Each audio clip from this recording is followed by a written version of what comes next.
Hello and very welcome in this fifth presentation. Yes, it is already the fifth presentation of your email power machine.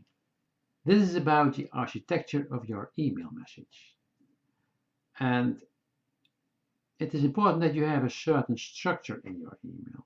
It begins, of course, with the sender.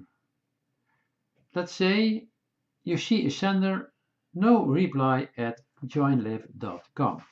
What do you think? High probability is that you think, no reply, I cannot reply. What's this? This is not looking real. It's not real life. However, when you see, for example, John at johndavids.com, John Davids looks like a real name, looks like real life. So when something looks real, the chance is much higher that you want to know what's in that message, that you at least take a quick look. And that can make the difference between no sales or sales. So what I want to point out here is that it is indeed all about details that makes the difference.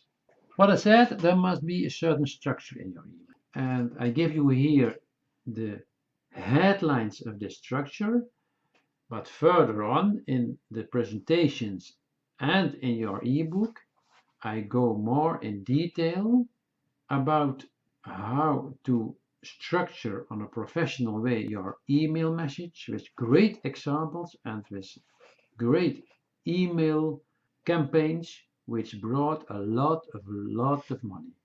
So a subject line, that's something you can use different types of subject lines that attract attentions to your subscribers. Then you have the meat of the story. That's the heart of your message. You tell a story, there's a problem, you have learned of it, and you give a solution. And the solution is, of course, your offer. The next step, the next phase, so to say, in your message is the call to action. And that is something that your subscribers are called to action by clicking on your hyperlink. Don't be shy, simply say to them, click here to see my great offer, for example. Because when you only put your hyperlink, the chance is lower, much lower, that they click on your hyperlink. But when you say, click here on my link, then you give a sort of an order. And what I said, that can make the difference between sales or no sales. Then you can say, message is ready, but then you come back with a PS. That is something from, oh, I forgot something to say. And you must know that.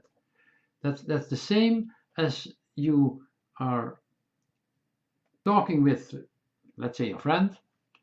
You tell a story, but your friend is not interested. You see, he don't listen to your story. But 1 minute before you wanted to leave, you say, oh yeah, what I wanted to say, what I forgot to say, this and that and that.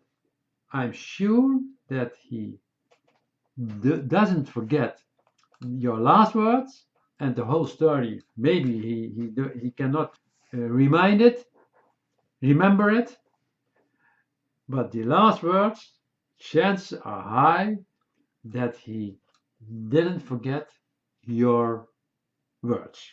And that's what is about PS. So briefly, you have an opening, you tell a story, and a call to action, and you end with a PS. This is the end of the fifth presentation, and I see you in the next video. Thank you very much.